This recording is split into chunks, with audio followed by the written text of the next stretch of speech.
Bienvenidos a este canal llamado Narraciones, Leyendas y más. Esta vez te presento Matilde Espejo, de Amparo Dávila. Vamos a comenzar. Matilde Espejo. Es increíble cómo pasa el tiempo. Entonces era 1940 y estamos en 1962. 22 años. Apenas puedo creerlo. Es uno joven y saludable. Tiene el cabello negro y el cutis terso, y cuando se acuerda, está con la cabeza completamente blanca y lleno de arrugas y de achaques. 22 años, y todavía me duele la historia de doña Matilde, porque yo sé muy bien, y no me lo podrán quitar nunca de la cabeza, que era la persona más buena del mundo, incapaz de hacerle daño a nadie, ni siquiera a una mosca. Conocí a doña Matilde mucho antes del 40. Ese retrato que nos sacó Pancho en Chapultepec fue en ese año, pero ya teníamos algún tiempo de ser amigas. Nos fuimos a vivir a la calle del Chopo en 1935. Así conocí a doña Matilde, que era la dueña de aquella casita. Ella también vivía en la misma calle del Chopo, en el número 12. A 2 cuadras de la casa que nos rentaba. Me acuerdo como si fuera ayer de la primera vez que la vi. Toqué la puerta y salió a abrir una señora o señorita de bastante edad, toda vestida de negro. Pregunté por doña Matilde Espejo, como me habían dicho que se llamaba. «Yo soy Matilde Espejo. ¿En qué puedo servirle?», dijo ella, con una voz que me agradó mucho y que denotaba su fina educación. «Estoy interesada en la casa que usted renta», le contesté, mientras miraba y miraba su hermoso cabello blanco, peinado con tanto gusto y esmero que me llamó la atención. Después me fijé en sus ojos, que eran de un color muy raro, entre verde y azul, parecidos a esas piedras de aguamarina. Luego caí en cuenta de que eran iguales a los de Filidor, nuestro gato, y por eso me gustaban tanto. Ella me invitó a pasar para que pudiéramos hablar con toda calma y comodidad, y me llevó a la sala. Yo sentí que entraba en otra época o en un sueño al penetrar en aquella maravillosa sala con muebles dorados Luis XV, un piano de cuarto de cola, cortinas de terciopelo verde jade, alfombras finísimas, tapices y gobelinos por todos lados, tibores, flores de porcelana, quinqués, licoreras de cristal cortado, medallones con angelitos y enormes espejos en donde uno se veía de cuerpo entero. Me senté con sumo cuidado y precaución, temiendo que aquella delicada silla cediera ante mi peso. Estaba a tal punto impresionada por tantas cosas hermosas y por las atenciones y la amabilidad de la señora que apenas pude decirle cuánto nos gustaba la casa y nuestro deseo de rentarla. «¿De veras les gusta?», preguntó complacida. «Si viera usted el cariño que le tengo a esa casita, ahí vivió mi querida hermana Sofía». Al decir esto, se le llenaron los ojos de lágrimas. Sacó entonces un pañuelo de lino con encaje de Bruselas y se lo secó con suma discreción. Yo no sabía qué hacer ni qué decirle y me sentía apenada pensando que, de seguro, le había removido algún recuerdo triste. Sospeché que la hermana se había muerto. «Perdóneme usted», dije por fin, «no era mi intención». «No se apene usted, mi querida. Mi dolor está todavía reciente y no puedo aún dominarme cuando me pongo a hablar de ciertas cosas, pero ya pasó. Si le gusta a usted tanto la casa, se la rento de inmediato». «Muchas gracias», dije gustosa. Luego le expliqué que yo necesitaba saber cuáles eran las rentas y las garantías que ella pedía para ver si ambas estaban dentro de nuestras posibilidades. Y pensaba, con desencanto, que lo más probable era que esa renta no estuviera a nuestro alcance.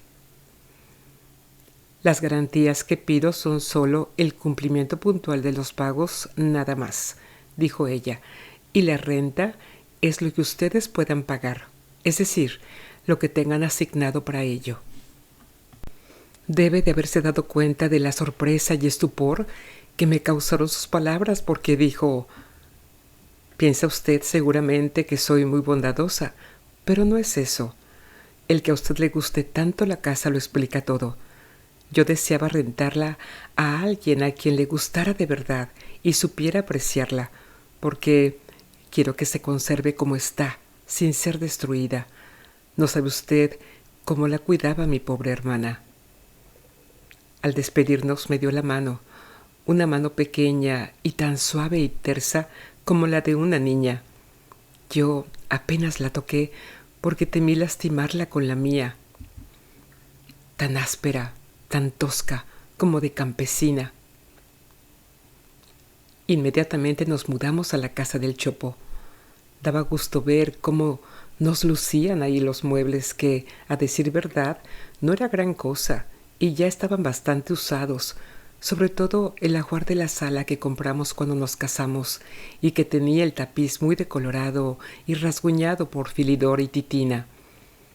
Yo había quedado tan deslumbrada por doña Matilde que no hacía sino hablar de ella a todas horas, con Pancho y los muchachos, que era una señora muy fina y elegante y que su casa era como un palacio. No se me caía de la boca. Como a los 8 días de vivir en la casa nueva, sentí que debía notificárselo a la señora. Después de la comida me fui a verla. Estaba a unos cuantos pasos de su casa cuando la vi que salía cargando un enorme ramo de claveles blancos.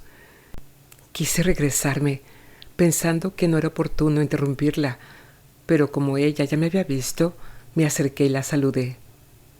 Me dio la impresión de que le había dado gusto verme, porque sonrió amablemente mientras contestaba a mi saludo y me preguntaba a su vez cómo estaban todos por mi casa.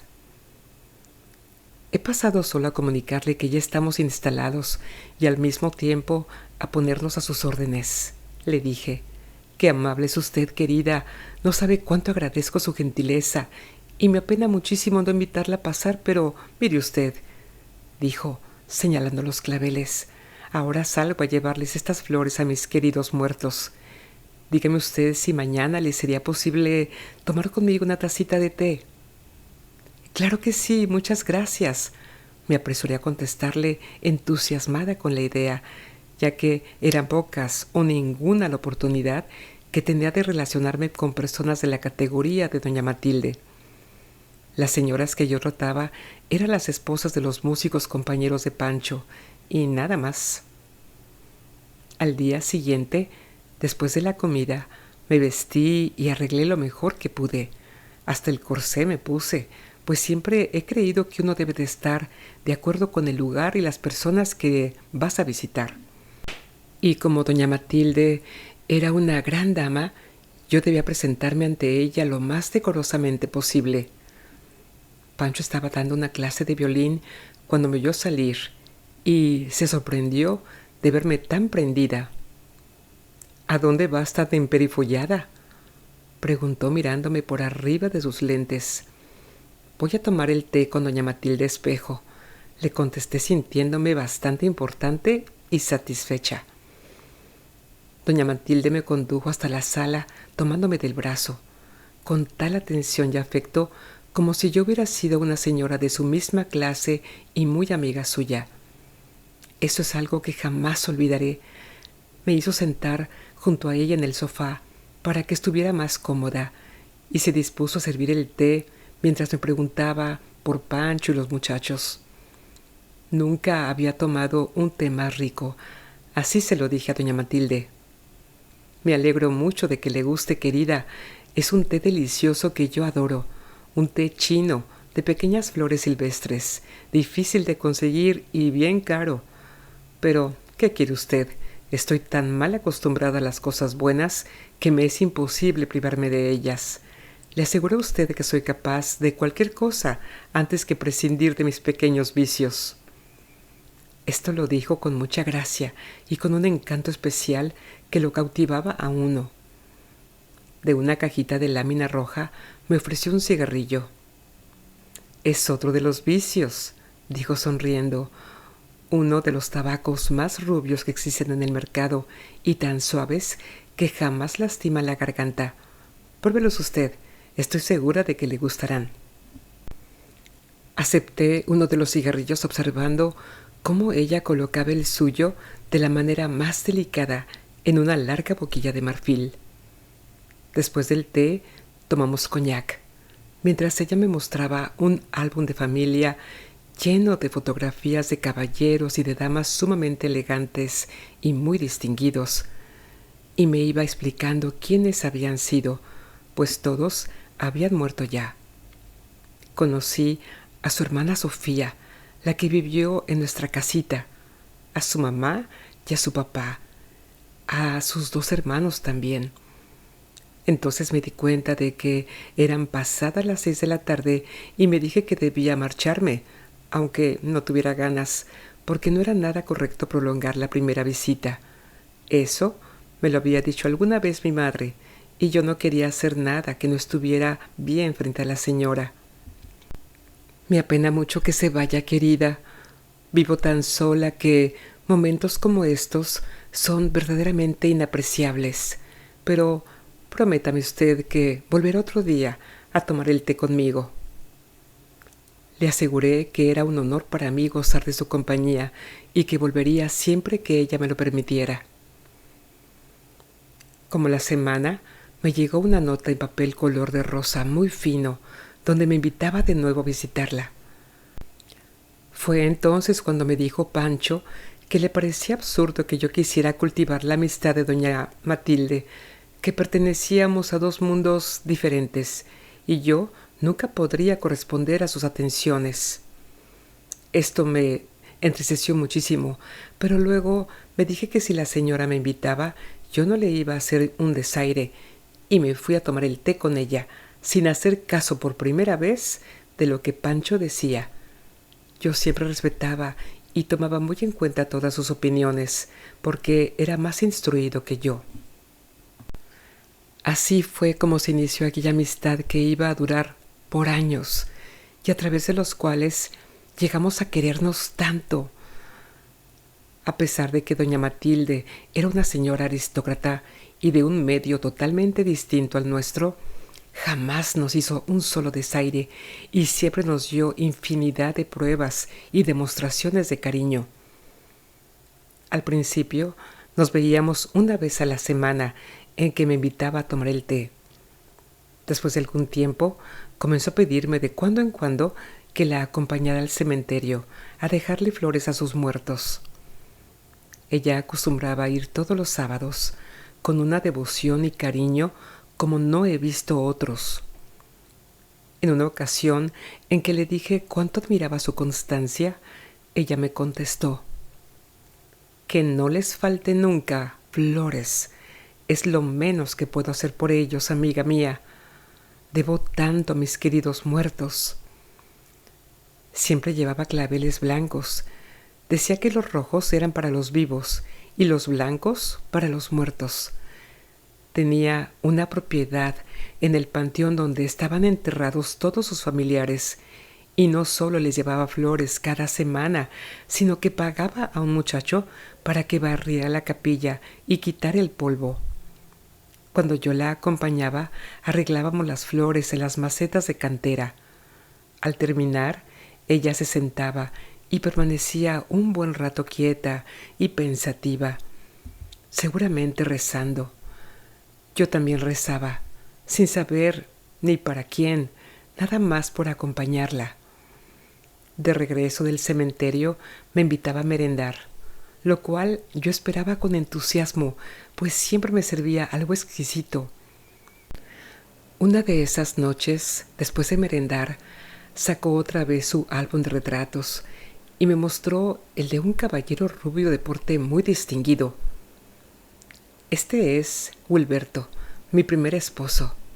Qué amor más tierno fue el nuestro, querida. Cuando murió, quedé completamente desolada. Así supe que doña Matilde había sido casada, y de seguro por 2 veces, puesto que dijo mi primer esposo. Recuerdo que comenté que don Wilberto debió de haber sido un hombre muy guapo. Era bastante bien parecido, dijo ella. Aún muerto, se veía como un príncipe. Lo vistieron con su frac y parecía como si solo estuviera durmiendo. Lo velamos aquí, en esta sala.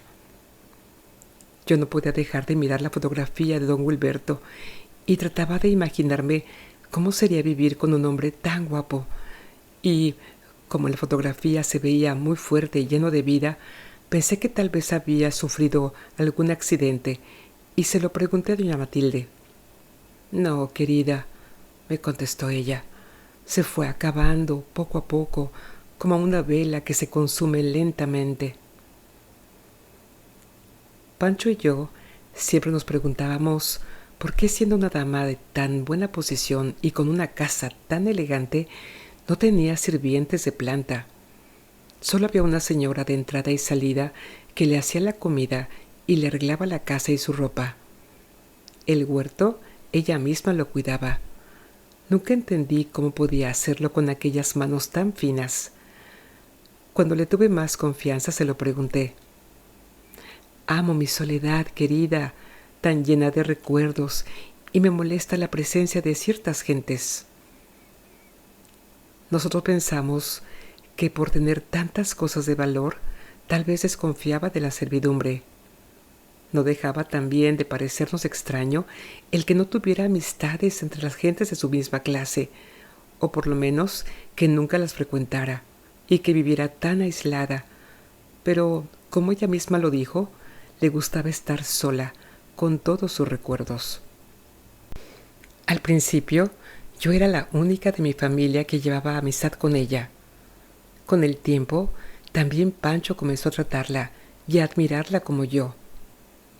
Él iba, algunas veces por la noche, a recogerme y entonces ella lo invitaba a pasar. Conversábamos un rato mientras saboreábamos un brandy o algún otro licor finísimo, de esos que ella siempre nos ofrecía.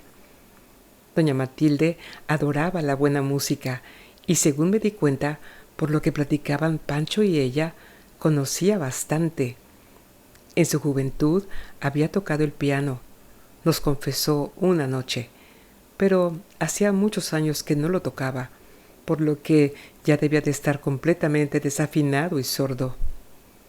Pancho se ofreció a afinárselo y ella rehusó de una manera cortés, diciendo que ya no podría volver a tocar, después de tanto tiempo y tantas desdichas.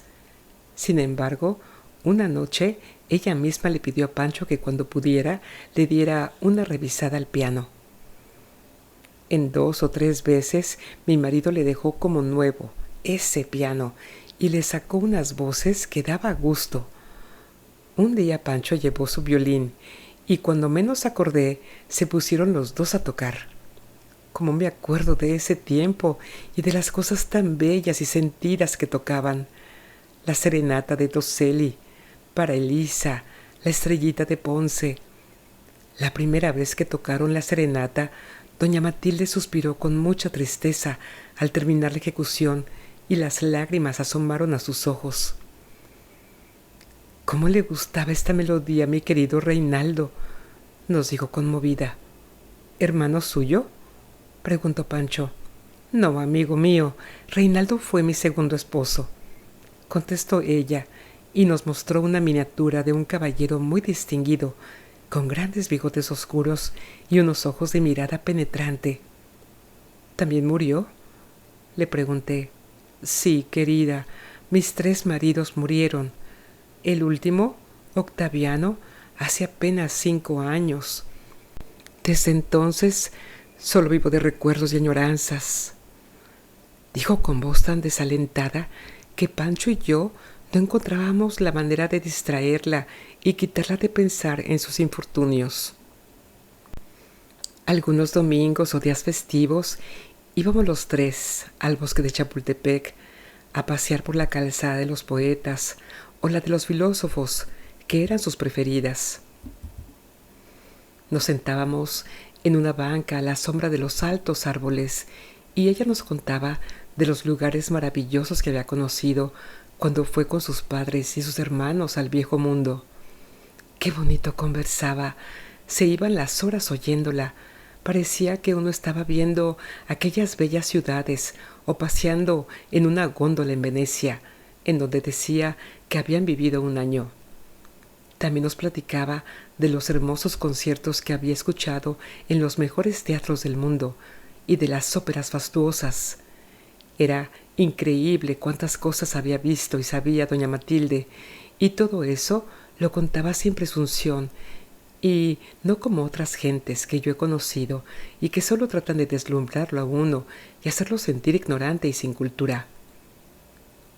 Cuando cumplimos nuestras bodas de plata, doña Matilde fue nuestra madrina.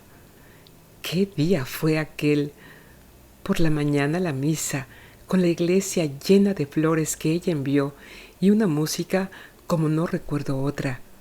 Ni siquiera la del día en que nos casamos, porque entonces no pudimos pagar sino el órgano. Desayunamos en su casa con los muchachos y nos sirvió unos bocados como para reyes. Ella estaba realmente muy contenta. Decía que las bodas la emocionaban mucho y no paraba de hacer recuerdos de las suyas. Después que terminamos de desayunar, nos llevó a la sala para darnos su regalo. Nos quedamos atontados y sin saber ni qué decirle al recibir las escrituras a nuestro nombre de la casa que nos había alquilado. Fue la sorpresa mayor y más agradable de toda nuestra vida. No podíamos creerlo. Era como estar soñando. Pancho y yo la abrazamos y no pudimos contener las lágrimas. No se pongan así, amigos míos. Es una celebración, no un entierro, decía ella. Vamos a tomar una copita y a platicar. Nos dio un licor muy fuerte y muy fino que le gustaba mucho a don Wilberto, su primer esposo. Y con aquel licor, cuyo nombre no recuerdo porque era muy difícil, nos pusimos, Pancho y yo, tan contentos como si tuviéramos 20 años. A ella nunca se le subían los vinos, de seguro porque estaba acostumbrada a ello de toda su vida. Mi pobre Willy terminaba una botella diariamente, lo paladeaba con verdadera delicia. Hasta el último día de su vida lo bebió. Nos dijo y sonrió con ternura al recordar a su primer compañero. Al poco tiempo de nuestro aniversario, Filidor y Titina tuvieron gatitos, y uno de ellos, un machito, sacó los mismos ojos de Filidor y de doña Matilde. Decidimos regalárselo por tener el color de sus ojos. Era precioso el gatito aquel, todo gris y con sus ojitos como 2 piedras de aguamarina. A doña Matilde le gustó tanto que aceptó el obsequio, no obstante que nunca en su vida había tenido ningún animal en su casa. Le puso el nombre de Minú y lo quería que daba gusto. Le compraba carne picada especial y le arregló una cesta muy linda para que durmiera al lado de la cama de ella. Todos los días lo peinaba y le ponía moños de listones finos. Creció muy bonito Minú, con la buena vida que le daba doña Matilde. Pero un día, 14 de octubre, que nunca olvidaré, se comió no sé qué alimaña del huerto y se envenenó. Doña Matilde nos mandó llamar con urgencia. La encontramos descompuesta y con los ojos enrojecidos, y al pobre Minú que apenas si respiraba. Todas las luchas que se hicieron resultaron inútiles. Buscamos un veterinario que cobró 100 pesos solo por la visita. Le aplicó inyecciones y suero, pero Minú ya no podía reanimarse y murió en las faldas de doña Matilde, que lloraba inconsolable. Cuando se serenó un poco, lo arregló en su canasta con flores y perfume y lo colocó en la sala, arriba del piano. Le preguntamos qué pensaba hacer con el gatito, y ella nos dijo que lo enterraría en el huerto para tenerlo más cerca. Pancho se ofreció a hacerlo, pero doña Matilde no aceptó. Muchas gracias, amigos míos. Son cosas que prefiero hacer yo misma, dijo con su voz más triste. La dejamos sentada junto al gatito muerto, con un dolor tan grande que partía el alma. ¿Y quién nos hubiera dicho que era la última vez que veríamos a doña Matilde en su casa? Al día siguiente de la muerte de Minú, después de comer, yo estaba lavando los trastes y Pancho dando una clase de solfeo cuando llegó don Roberto, el boticario de la esquina, que era muy amigo de Pancho, a decirnos todo excitado que habían llegado unos automóviles llenos de policías. Se llevaron a doña Matilde con ellos y habían dejado la casa vigilada. Nos quedamos tan sorprendidos y asustados como si hubiéramos visto una aparición y sin saber ni qué pensar. Cuando nos recobramos un poco, nos fuimos a ver qué había sucedido. Don Roberto estaba parado en la puerta de la botica y nos detuvo al pasar. «Será mejor que no lleguen hasta la casa. Parece que la cosa está algo fea, y como ustedes son tan amigos de la señora, no vaya a ser que también les toque algo», dijo don Roberto. «Como amigos de ella sabemos que tiene que haber algún malentendido, algo que se aclarará. No veo de qué o por qué tengamos que ocultarnos», le dije muy molesta. «Pues yo en su lugar no me daría mucho a ver», volvió a insistir don Roberto. «Don Roberto tiene razón», dijo Pancho, que siempre había sido miedoso y enemigo de andar en enredos. «Será mejor que nos vayamos a la casa y esperemos a ver qué se sabe. Después de todo, ¿qué podemos hacer nosotros?», dijo, dirigiéndose a mí, que lo estaba mirando de feo modo. Nos fuimos a la casa y nos sentamos a preguntarnos una y otra vez qué podía haber pasado. Así estuvimos hasta bien entrada la noche. Al día siguiente había gran revuelto en la calle del Chopo. Parecía una feria por la cantidad de gente que iba y venía y la que se aglomeraba frente a la casa de doña Matilde. No se metían en ella porque los gendarmes no dejaban entrar a nadie, pero se subían a las ventanas y a donde podían. Aún conservo los recortes de los periódicos. Era horrible lo que decían de la pobre señora. Por supuesto, meras calumnias y difamaciones de gente mala.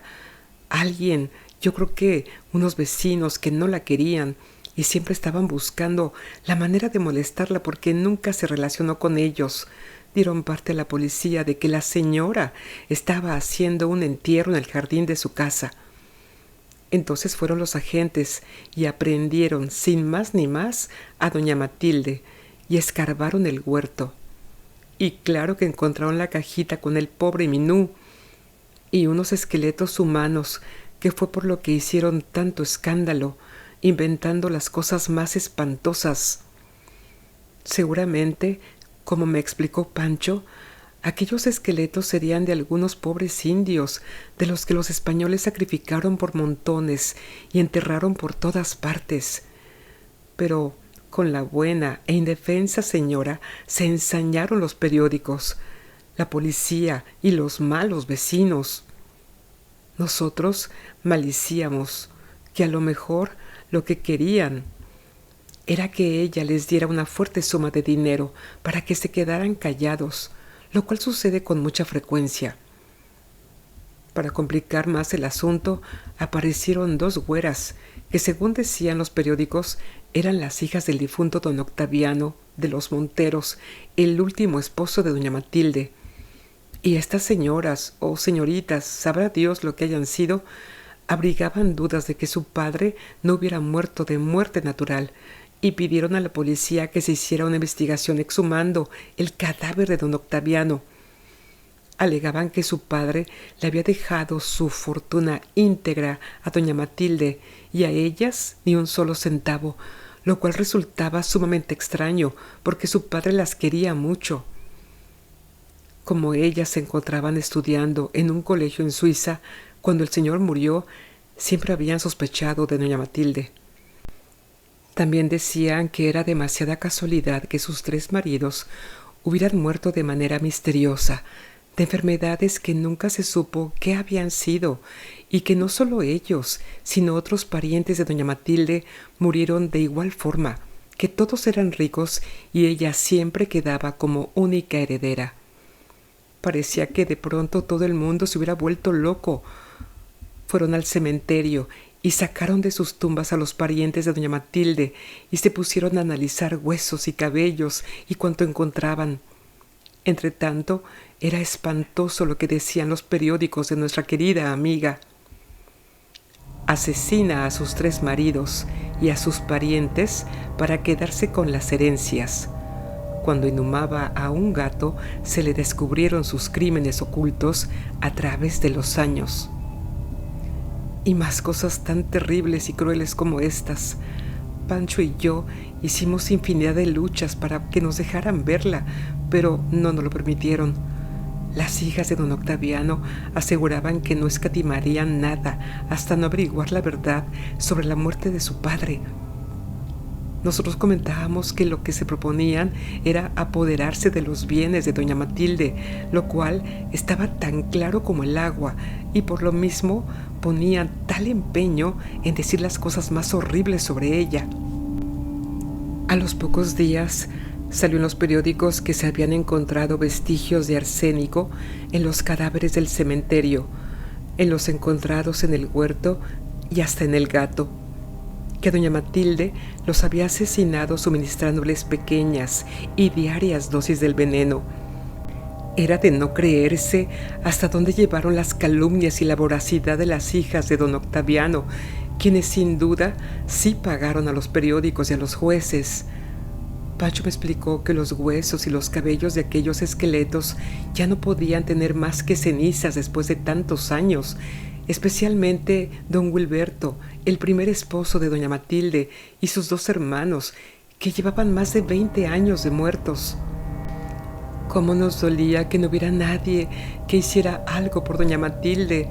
La pobrecita estaba sola en el mundo, sin quien viera por ella y la defendiera de tantas infamias.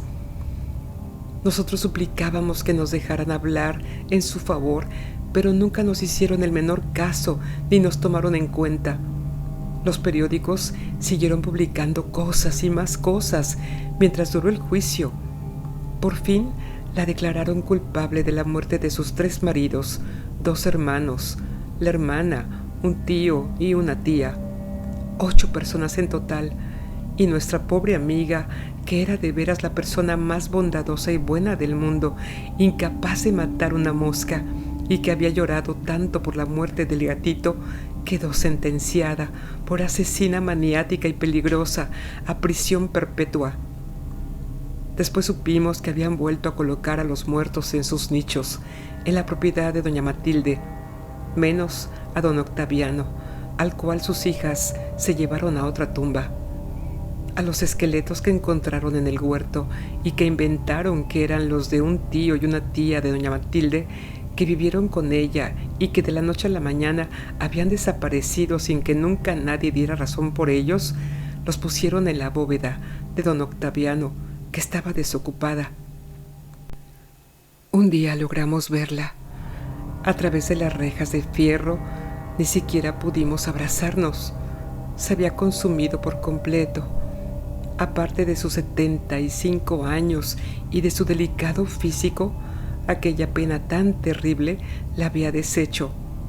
El maltrato, las incomodidades de la prisión, las groserías y las inhumanas calumnias que tuvo que soportar habían sido demasiado para una señora de su condición social y de su refinada educación. Estuvimos con ella todo el rato que nos permitieron, tomados de sus manos por entre las rejas. Pancho y yo no podíamos contener el llanto. Ella solo se jugaba una lágrima de vez en cuando. Yo pienso que su educación le impedía llorar a lágrima viva en un lugar como la cárcel, pero nos decía palabras tiernas y afectuosas, que nuestro recuerdo y cariño la acompañaban siempre, que no la olvidáramos. Entonces nos dijeron que ya teníamos que irnos porque había terminado la visita. Nos quedamos mirándola hasta que desapareció tras la puerta de fierro. Esta fue la última vez que vimos a doña Matilde, porque a los pocos días de nuestra visita murió repentinamente. Una mañana nos estábamos desayunando cuando llegó don Roberto el boticario con el periódico en la mano. En él leímos que había muerto la anciana asesina y como sospechaban que se había suicidado, se le iba a practicar la autopsia. Nos pusimos a llorar como si se nos hubiera muerto de nuevo nuestra madre y mirábamos el periódico sin lograr convencernos de que era cierto lo que estaba escrito. Después de tantas cosas como le habían hecho, no creyeron que hubiera muerto de muerte natural, que la mataron con sus crueles calumnias. Así son algunas gentes, especialmente la policía y los jueces, y para salirse con la suya afirmaron que se envenenó con arsénico, igual que como había matado a sus víctimas, solo que ella tomó la dosis de una vez. Aseguraban que escondía el veneno dentro de un medallón con el retrato de sus padres que siempre llevaba puesto, y como nadie salió en defensa de doña Matilde, así se quedaron las cosas. Después de muchos trámites y súplicas, nos dejaron asistir a su entierro. Solo fuimos nosotros dos de particulares y varios agentes de la policía y los sepultureros. Parece ser que accedieron, según supimos, porque ella pidió en una carta que cuando muriera les fuera permitido al maestro de música Francisco Escobar y a su digna esposa, amigos suyos muy dilectos, acompañarla a su sepelio. También fue, ahora que me acuerdo, un sacerdote que no se cansaba de echar agua bendita hacia todos lados y a cada rato, y que parecía muy nervioso. La enterraron conforme a sus deseos, junto con sus padres, por los que había tenido verdadera adoración. Dentro de la caja de doña Matilde pusieron 2 pequeños cofres con las cenizas de los señores. Pancho y yo le llevamos sus claveles blancos y lloramos sin parar durante el entierro y después, siempre que nos acordábamos de ella y de su triste historia. Nos consolaba un poco verle los ojos a Filidor, porque era como estar viendo los ojos de doña Matilde. Y así terminamos Matilde Espejo, de Amparo Dávila. ¿Tú qué opinas? ¿Era inocente o culpable? Gracias y hasta muy pronto.